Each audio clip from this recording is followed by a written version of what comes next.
Howdy, folks. I'm Mr. Stansel. I'm the other IB economics teacher. Welcome. We're going to be looking at Mr. Liniger just covered negative production externalities, so now we're going to be looking at positive production externalities.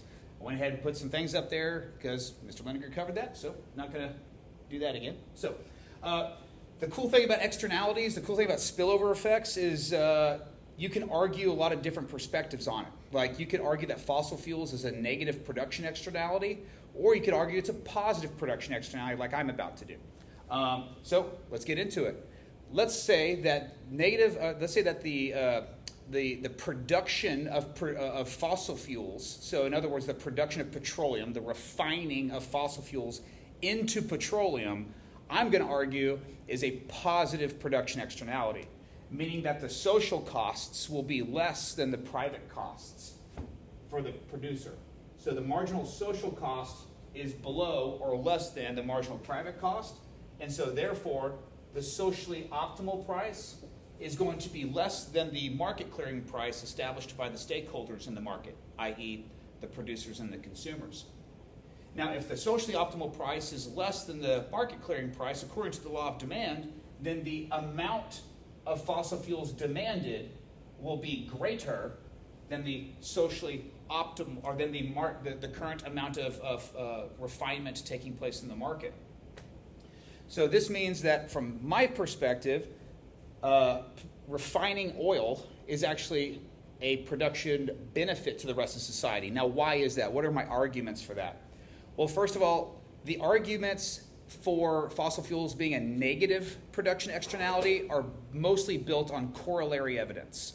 And as we know, correlation is not causation. Can you point to a plethora of studies, all peer-reviewed, that consistently show how much carbon emission is needed per year to increase the global temperatures by 1 degree? We don't have that. So a lot of the claims about global warming and climate change's impact on death rates and that kind of thing are largely corollary that don't take certain variables into consideration, like the cycling of the sun, how the sun heats up and cools down, or how the core of our planet warms up and cools down. And all these things impact how much food can be grown, human growth, population growth, that kind of thing is affected by those things. So it's not just the refining of fossil fuels that is the reason for why we see some of the climate change stuff we have. But what do we know about fossil fuels?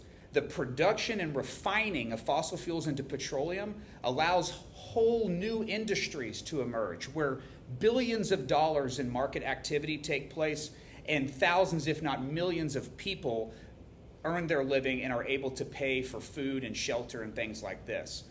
Think about this. If not for the refinement of fossil fuels, how would you get to work? How would you get to school? You would have to ride a bike or walk or ride a horse. You would not have your combustion engine vehicle. Well, what about an electric vehicle, Mr. Stansel? Electric vehicles are charged off the grid. Guess what powers the grid? Fossil fuels power the grid. So even if you want to drive an electric vehicle, you have to have fossil fuels to do it.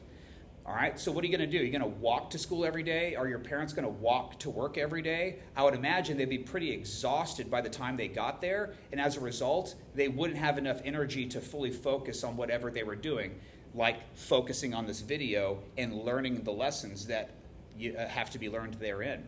You're going to be more exhausted. Think about this. What if you want to go on vacation to Colorado last minute? If you don't have fossil fuels, how are you going to get there? How are you going to fly? How are you going to take a train? How are you going to drive? You're not going to be able to do any of those things. The weekend before school started, a buddy of mine and we decided to take our 3 boys up to Trussell, Colorado for an impromptu mountain bike trip. We drove 13 hours on Friday. We paid for lift tickets, we paid for souvenirs, and we paid for food to ride all day Saturday, and then we drove the 13 hours back on Sunday. If not for fossil fuels, the businesses that we patroned in Trussell, Colorado would not have received our money and would not have the job opportunities and the growth and the revenue that they would have had otherwise. So just extrapolate that example over a whole population of people, and you see how beneficial petroleum actually is. and how important refining fossil fuels into petroleum is. You also need petroleum to make plastic products. How many products do you own that are made out of plastic? If a lot, almost all of them. Well, if you don't have refining oil, then you don't have those products. So look at all the jobs and all the industries that are allowed to exist, are enabled to exist because of the refining of fossil fuels. So how does this, that's a pretty compelling perspective. It's clear to see the argument anyway. So with that in mind, how do we put that on the model?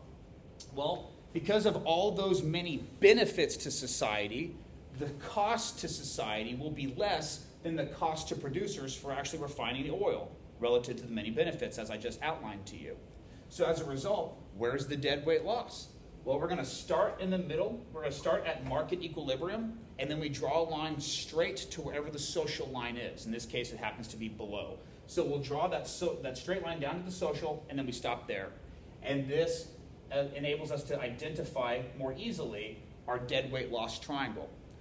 What does deadweight loss, or the loss of social surplus, loss of social welfare, what does this represent?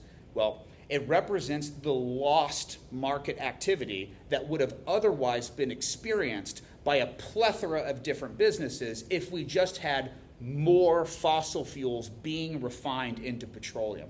If we had more fossil fuels being refined into petroleum, that means we would have more abundant gasoline. We would have more abundant plastic products, and therefore gasoline would be cheaper. Plastic products would be cheaper, and for the people who consume those things, which is all of us, we would be much better off by being able to acquire more of those things at a cheaper price at that. So how can we internalize this missed opportunity to these other bystanding markets, these other markets outside of the refining industry, the refining market? Well, we can subsidize fossil fuel refining, which is something the United States has been doing for quite a bit. We can lower taxes on the companies that refine fossil fuel. Either way, doing those things would enable the private costs to come down. And so, because the marginal private costs have fallen due to the reduction in corporate taxes, because if we reduce corporate taxes, these oil refining companies get to keep more of the revenue they earn, which means they have more financial capital to invest in a greater amount of the product, in this case fossil fuels, produced. And so the amount produced will rise as a consequence of there being more abundant petroleum and fossil fuel refining. So the price of refined fossil fuels will fall from PM to PT for the new price after the tax cut. And because that consumers of fossil fuels, people who buy petroleum for the purposes of making plastics or for the purposes of providing energy, they're going to be able to acquire more refined fossil fuel products from QM to QT for the new quantity supplied and demanded post-tax reduction. Consequentially, our deadweight loss, in other words, our harm or loss to society, will shrink, meaning that we have more industries, more bystanding markets like the Trestle Mountain Bike Park or Barbie dolls that are going to be able to expand because we can more easily get the fossil fuel energy that we need to go to those places and there's less barriers to being patrons of these markets that have nothing to do with oil refining. And so therefore, we are benefiting society by actually producing more petroleum and refining more fossil fuels. All right, hope that helps from this different perspective.